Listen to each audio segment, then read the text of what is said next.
Hey guys, this is Aman Mittal welcoming you all to Daily News Nuts, an initiative of PrepNuts. Today the date is 13th of May 2020 and we shall be seeing all the important articles that an aspirant must go through from the exam's perspective. Today we have near about 9 articles from the Hindu, 1 article from the Indian Express and 1 article from the PIB. So in total we shall be seeing near about the 11 articles. Coming on to the front page of the Hindu, the first news is PM announces 20 lakh crore economic stimulus package. So this is a good thing and the most awaited package is out now, but the details are not yet out. तो prime minister of India ने second fiscal stimulus package को announce कर दिया है और वो value कर रहा है नियर अबाउट 20 लाख करोड़ का. That will be equivalent to 10% of the India's GDP. हमने रिपीटेडली देखा है कि एक्सपर्ट्स ने डिमांड करी है कि India at least 5% of the GDP के इक्विवेलेंट फिस्कल स्टिमुलस पैकेज लेके आए. And finally the government has come out with the 10% fiscal stimulus package which is a very good thing. But there is a catch in it. वो catch पे हम आएंगे after going through the details of the announcement made by the Prime Minister of our country.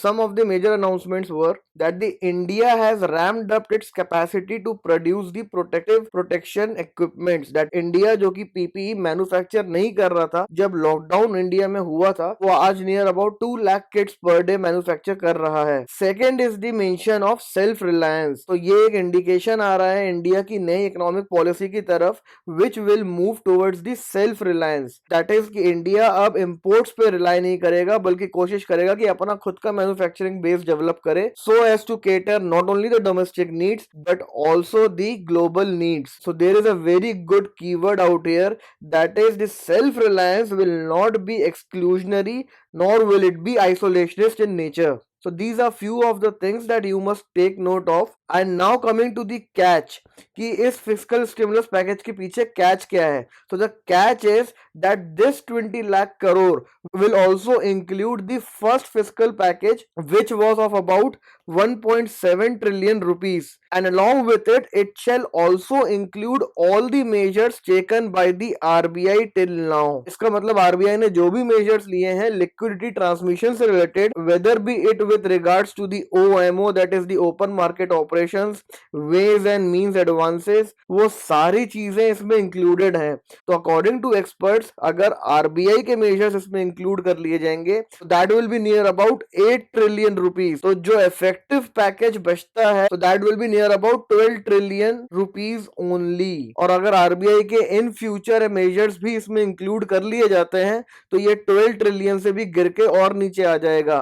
और इस वक्त Indian economy को requirement है direct assistance की, जो कि गवर्नमेंट प्रोवाइड कर सकती है थ्रू डायरेक्ट कैश ट्रांसफर्स और and direct subsidies instead of the RBI measures. RBI के मेजर्स भी बहुत ज्यादा इंपॉर्टेंट है from the money supply point of view and the liquidity transmission point of view. But जो डायरेक्ट मेजर्स हैं वो government ही more effectively ले सकती है then the RBI. So the thing is that the government should keep out और exclude the RBI's measures from this stimulus package so as to make it more impactful in nature. Coming on to the next news now. India caught in U.S China spat over Taiwan's status at WHO. So recently India is in a perplexed situation because जो WHO की decision making executive body है उसकी chairmanship को India take over करने वाला है Japan से इसी महीने मई में. तो इस सिचुएशन में प्रॉब्लम ये है कि यूएस कंटिन्यूअसली फोर्स कर रहा है और लॉबिंग कर रहा है कि ताइवान को ऑब्जर्वर स्टेटस दिया जाए WHO में, बट चाइना उसका अपोज कर रहा है. और अगर इंडिया चेयरमैनशिप पे आता है WHO की एग्जीक्यूटिव बॉडी में तो फाइनल डिसीजन इंडिया का होगा कि वो क्या करना चाहता है, कि वो यूएस के साथ जाएगा कि चाइना के साथ जाएगा. ये समझने से पहले हम थोड़ा सा ताइवान इशू समझ लेते हैं कि चाइना ताइवान का इशू क्या है, so that we can make a good understanding of this article. So basically अगर आप सपोज करें कि ये चाइना है और उसके बाजू में छोटा सा ताइवान है, so according to China this is the entire part of China and China does not see Taiwan as a different country, whereas Taiwan does not consider itself to be part of China. जब Chinese civilian war चल रहा था 1949 में तो दो parties इसमें involve थी. The first was the communist party and the second was the Kuomintang party, that is the KMT. तो जो कम्युनिस्ट पार्टी थी that was led by the Mao Zedong और जो केएमटी पार्टी थी that was led by the Chiang Kai Shek. Civil war के end में communist party got the lead and it took over the mainland whereas the KMT went to the Taiwan. तो जब UN representation में बारी आई तो Taiwan ने represent किया entire China को और उसे कंसिडर कर लिया गया बाय मेनी कंट्रीज और उसे फाइनली सीट दे दी गई यूएन में। बट लेटर ऑन चाइना ने ताइवान के रिकॉग्निशन को कंटेंट करा एंड इवेंचुअली सारी कंट्रीज ने चाइना का सपोर्ट करा और उसके बाद मेन लैंड चाइना को चाइना माना गया और ताइवान का स्टेटस अभी तक क्लियर नहीं है। सिर्फ 20 कंट्रीज ऐसी हैं जो ताइवान को इंडिपेंडेंट कंट्री मानती हैं। China believes in the one China policy, that is the one country with two systems, one is the mainland China and the second is Taiwan. But इस पॉलिसी को Taiwan नहीं मानता है। Taiwan का official नाम है republic of China, that is the ROC, whereas China का official नाम है people's republic of China, that is the PRC। तो इंडिया भी PRC को रिकॉग्नाइज करता है और ROC को रिकॉग्नाइज नहीं करता है। And India believes in one China policy as India has extended its recognition to the PRC. So it will be a very difficult situation for India to take a decision as it will be stuck between the US and China. And one more thing to be noted out here is India maintains economic relations with Taiwan as well. So this is the news with regards to the upcoming problem in the May month for India. Moving on to the next article on the editorial page now.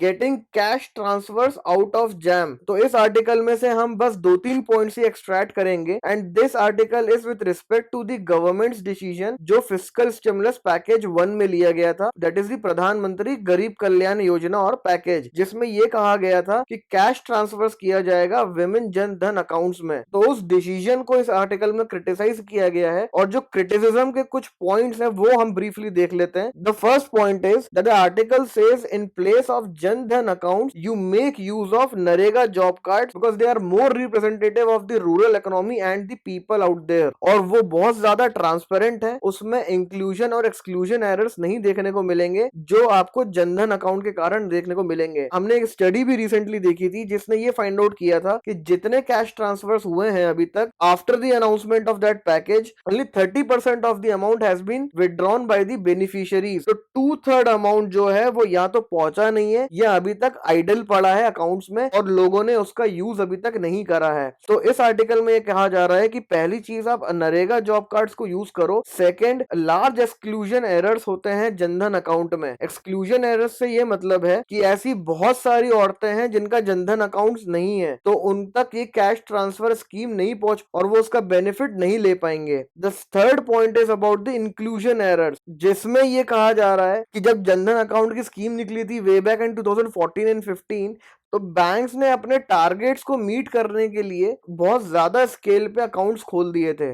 तो inclusion error इसमें ऐसे हो सकता है कि उन accounts को include कर लिया जाए कैश ट्रांसफर के दौरान जो नीडी ना हो, like women who are well employed and are living in the urban spaces, but उनका इंक्लूजन हो गया हो जनधन अकाउंट में।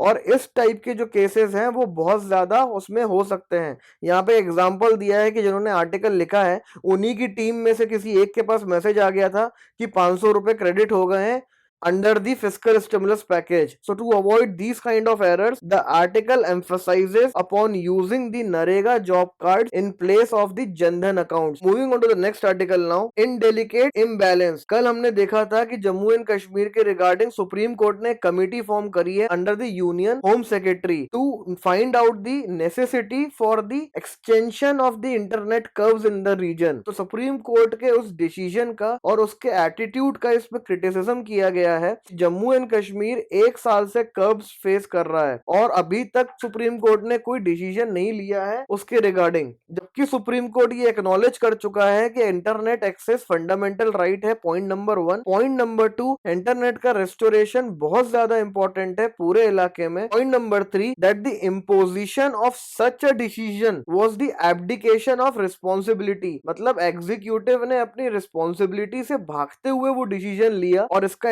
एक्नॉलेजमेंट सुप्रीम कोर्ट कर चुका है। तो despite of Supreme Court acknowledging the ground realities, it is not taking the decision to declare that executive order as void and null. With respect to the doctrine of proportionality mentioned out here, I would recommend you to click on the I button above, wherein I have explained the doctrine of proportionality in detail. तो आपको ये article और अच्छे से समझ में आ जाएगा। And one more point made out here है कि सुप्रीम कोर्ट ने उस अथॉरिटी को असेस करने के लिए बोला है सिचुएशन जिस अथॉरिटी ने खुद वहां पर रिस्ट्रिक्शंस लगाए हैं। सो जुडिशरी का ये जो डिसीजन है to constitute the committee under the union home secretary is not fair at all. Judiciary अगर चाहती तो एक ब्रॉड बेस्ड कमिटी भी फॉर्म कर सकती थी विच कुड हैव इंक्लूडेड जजेस, eminent personalities, people from the human rights and few of the journalist as well. तो जो कमिटी की रिपोर्ट आती है वो बहुत ज्यादा फेयर आती है और अनबायस्ड आती है। And accordingly Supreme Court could have taken the decision in light of the doctrine of proportionality. Moving on to the next article now, reaffirm cooperative federalism. Let us understand this article and it is very important from the polity perspective because cooperative federalism पे हमें ज्यादा effective points मिलते नहीं है mains perspective से या interview point of view से। So this article gives you some fresh points कि कोऑपरेटिव फेडरलिज्म इंडिया में कैसे एडवर्सली अफेक्ट हो रहा है specially during the lockdown period. So cooperative federalism is basically the administrative cooperation between the union and the states. तो अगर union और states ये डिसाइड करते हैं म्यूचुअली कि हम एडमिनिस्ट्रेटिवली कोऑपरेट करेंगे और वो कोऑपरेशन अगर कॉन्स्टिट्यूशन गारंटी करता है, system of cooperative federalism takes place. India में कुछ ऐसा ही सेटअप है जहां पे कोऑपरेटिव फेडरलिज्म कुछ हद तक कॉन्स्टिट्यूशन से डिराइव होता है एंड बाकी म्यूचुअल अरेंजमेंट्स के थ्रू डिराइव होता है।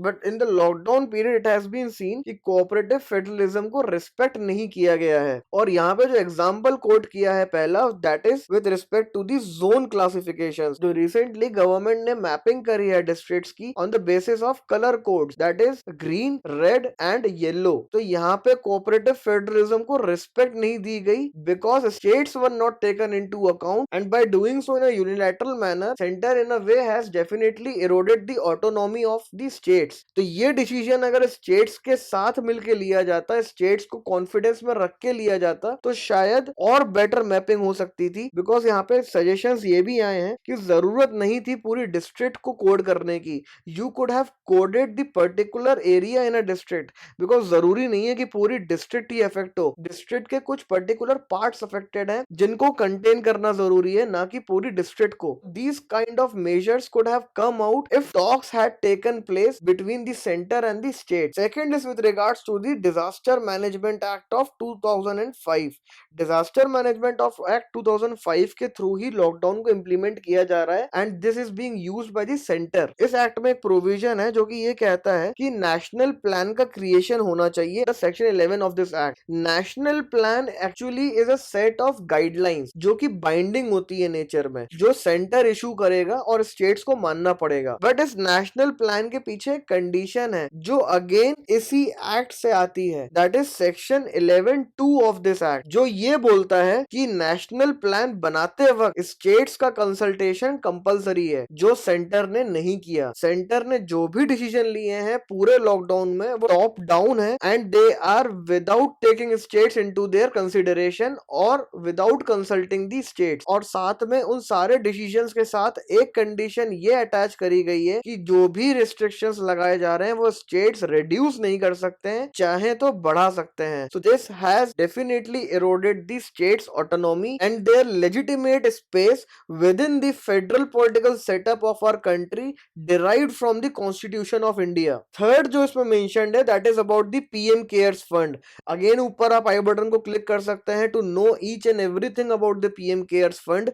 इस आर्टिकल में ये mentioned है कि PM Cares Fund में CSR obligations को मतलब कंपनीज अपना CSR contribution PM Cares Fund में डोनेट कर सकती हैं, but states chief minister relief funds में सीएसआर ऑब्लिगेशंस को एग्जेम्प्ट नहीं किया गया है कि जो भी डोनेशन आ रहा है वो डायरेक्टली पीएम केयर्स फंड में जा रहा है by bypassing the CM relief funds. So states जो ऑलरेडी फाइनेंशियल क्रंचेस फेस कर रहे हैं because of the lockdown and because of the heavy expenditure which they have to do because of the restrictions and health care facilities and they repeatedly have been asking the centre to devolve the funds or to relax the FRBM act, ताकि वो fiscal deficit के through borrowing कर सकें to the extent of 4.5 to 5% from 3% at present. So these three incidents are very important that you should take note of from the cooperative federalism's point of view. cooperative federalism का आपको critical analysis करना होगा, तो ये 3 points आपको बहुत help करेंगे और आपको एक फ्रेश कंटेंट प्रोवाइड करेंगे apart from the GST, inter state councils, zonal councils etcetera, जो कि बहुत ज्यादा क्लिशे पॉइंट्स हैं और रिपीटेडली यूज किए जाते हैं. Moving on to the next article now. Do numbers matter in Rajya Sabha? Yesterday, Vice President of India penned down an article on the relevance of the Rajya Sabha. This article is in the continuation of article written yesterday. तो again आप ऊपर आई button पे click करिए so as to know about the yesterday's article. Today's article is very exhaustive and which gives you ample number of points that you can use in your examination. तो इस article में basically बात हुई है comparison between the Lok Sabha and Rajya Sabha. इस article का crux ये है कि क्या राज्यसभा ऑब्स्ट्रक्ट करता है, क्या Rajya Sabha acts as a clog in the wheel in the decision making process और in the law making process. तो यहाँ पे दोनों की पावर्स को पहले कंपेयर किया गया है, कहाँ पे राज्यसभा वीक है लोकसभा से. सो लाइक मनी बिल और फाइनेंस बिल की एक बात अगर हम करें तो वहां पे राज्यसभा के पास पावर्स नहीं है इक्विवेलेंट टू द लोकसभा. फिर इसमें राज्यसभा का अपर हैंड बताया गया है कि राज्यसभा कहाँ पावरफुल है. The Rajya Sabha also is important for the continuity in the legislative process. Then the article mentions few incidents जब लोकसभा और राज्यसभा के बीच में rifts आई थी. And the first incident mentioned out here is of the Public Accounts Committee, जहाँ पे राज्यसभा के members को representation नहीं दिया गया. Similarly इसमें काफी ज्यादा examples दिए हैं जो technical point of view से important है और आपके current examples को update करते हैं. Then अगर efficiency की बात करें राज्यसभा की, तो उस आर्टिकल के कंक्लूडिंग पार्ट में मेंशन्ड है कि राज्यसभा की प्रोडक्टिविटी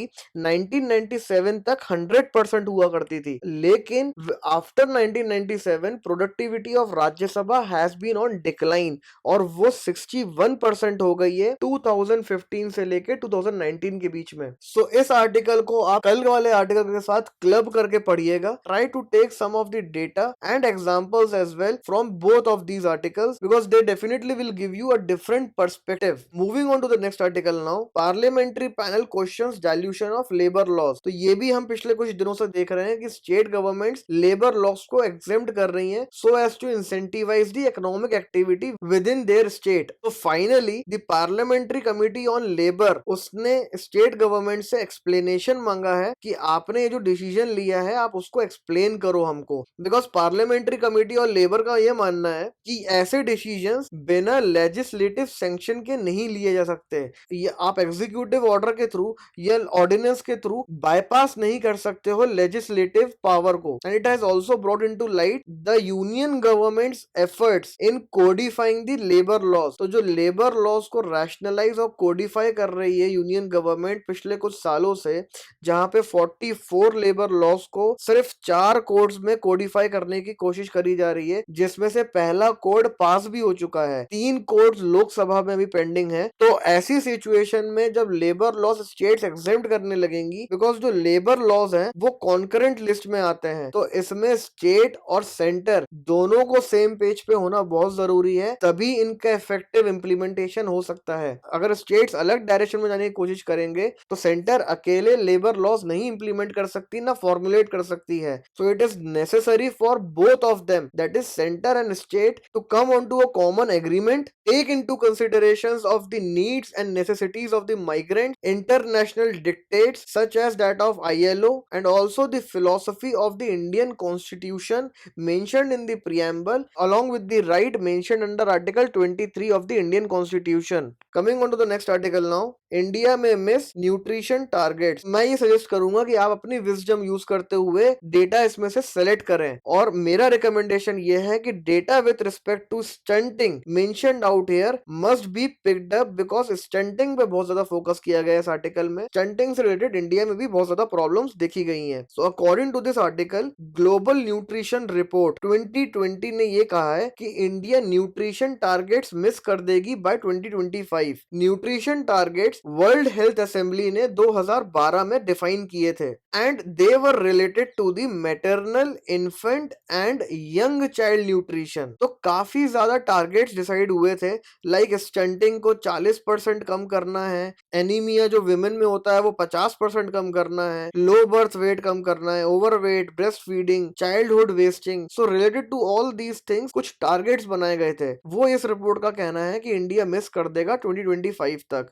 तो हम ब्रीफली देख लेते हैं कि इंडिया में क्या प्रोग्रेस रिपोर्ट है with respect to these targets. तो अगर हम स्टंटिंग की बात करें तो इंडिया में 38% चिल्ड्रन जो हैं वो स्टंटेड हैं, और जबकि एशिया का एवरेज 22% है। तो आप देख सकते हैं कि इंडिया में स्टंटिंग के levels in comparison to Asia काफी ज्यादा हैं। स्टंटिंग उत्तर प्रदेश में सबसे ज्यादा है, दैट इज नियर अबाउट 40%। तो ये भी स्टडीज ने बताया है कि रूरल इंडिया में स्टंटिंग 10% हायर है than the urban counterpart, कि इंडिया स्टंटिंग के मामले में वर्स्ट 3 कंट्रीज में आता है along with Nigeria and Indonesia. और यहाँ पे एक चीज और मेंशन्ड है, सिमिलरली एनीमिया की बात करी गई है जो इंडिया में हर दूसरी औरत में देखा जाता है, which is again too high. So this is also important apart from stunting. Now let's move on to the next article. A world without global leadership may last for a decade. So this is an interview script of a Chinese professor who has given his thoughts on the future of the global leadership post the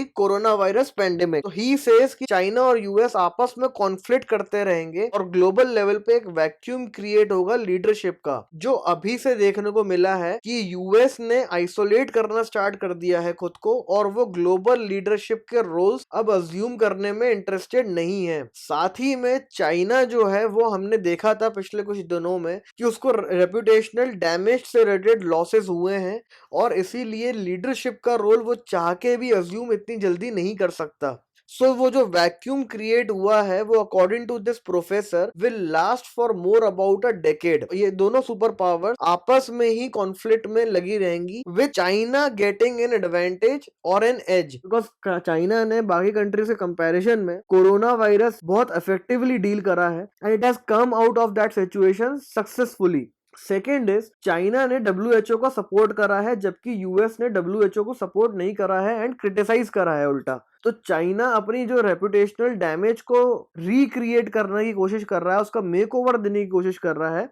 ये चीजें China को letter future में benefit पहुंचाएंगी। Similarly China ने more than about 80 countries को help करी है by providing them the medical assistance. So again those countries will look forward to China then the US, which has gone into the isolation when the world required it the most. यहाँ पे India के regarding एक बहुत अच्छी बात करी गई है एंड यहाँ पे एक बहुत इंपॉर्टेंट कीवर्ड है जो आपको पता होना चाहिए, that is the hedging strategy. तो जब ये वैक्यूम क्रिएट होगा ग्लोबल लीडरशिप का, तो जो सेकेंड ऑर्डर की कंट्रीज हैं like UK, Germany, India, Japan, ये सारी कंट्रीज हेजिंग स्ट्रेटेजी अडॉप्ट करेंगी। हेजिंग स्ट्रेटेजी इज बेसिकली कि आप जब दो कंट्रीज के बीच में होते हो तो आप एक कंट्री को दूसरी कंट्री से नेगोशिएट करने के लिए यूज करते हो। लाइक फॉर एग्जांपल अगर इंडिया को चाइना के साथ नेगोशिएट करना है तो वो यूएस को यूज करते हुए चाइना के साथ नेगोशिएट करेगी, तो बेटर नेगोशिएशंस होंगे। बिकॉज चाइना को हमेशा ये फियर रहेगा कि अगर इंडिया यूएस के पास चला गया तो मुझे डिसएडवांटेज है। सिमिलरली यूएस को हमेशा ये डर बना रहेगा कि अगर इंडिया चाइना के पास चला गया तो मेरा लॉस है।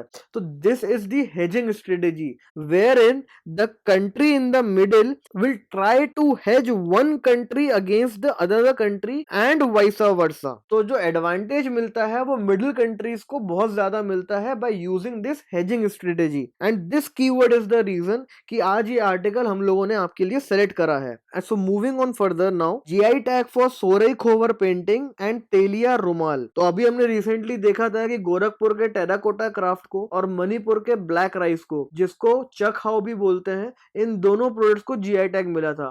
सो these two products are the new products to get the GI tag and they are Sohrai Khovar and Telia Rumal. तो हम ब्रीफली देख लेते हैं कि सोहराई खोवर और तेलिया रुमाल क्या है। सोहराई खोवर झारखंड की मुरल पेंटिंग है। मुरल इज दी वॉल पेंटिंग, जो वॉल पे की जाती है, बड़े स्केल पे की जाती है, उसको मुराल पेंटिंग्स बोलते हैं। तो सोहराई खोवर मुराल पेंटिंग है जो कि लोकल सॉइल को यूज करके करी जाती है, और ये झारखंड के सिर्फ हजारीबाग डिस्ट्रिक्ट में देखने को मिलती है। तो इसे लोकल ट्राइबल विमेन पेंट करती हैं during local harvest and marriage season. और ये पेंटिंग झारखंड के important public places like airport, railway station पे बनाई गई है। नाउ तेलिया रुमाल इज अ क्लॉथ जिसपे इंट्रिकेट हैंडवर्क किया जाता है कॉटन हैंडलूम का यूज करके। इसमें बेसिकली 3 कलर्स का इस्तेमाल होता है। First is red, second is black and third is white. तो ये 3 कलर्स को यूज करते हुए ही तेलिया रुमाल पे इंट्रिकेट हैंडवर्क किया जाता है। और तेलिया रुमाल का हिस्टोरिक टाइम्स में एक सिंबॉलिक रिप्रेजेंटेशन हुआ करता था, that is the symbolic representation of status. तो निजाम डायनेस्टी में जो प्रिंसेस होती थी वो तेलिया रुमाल अपने पास रखती थी।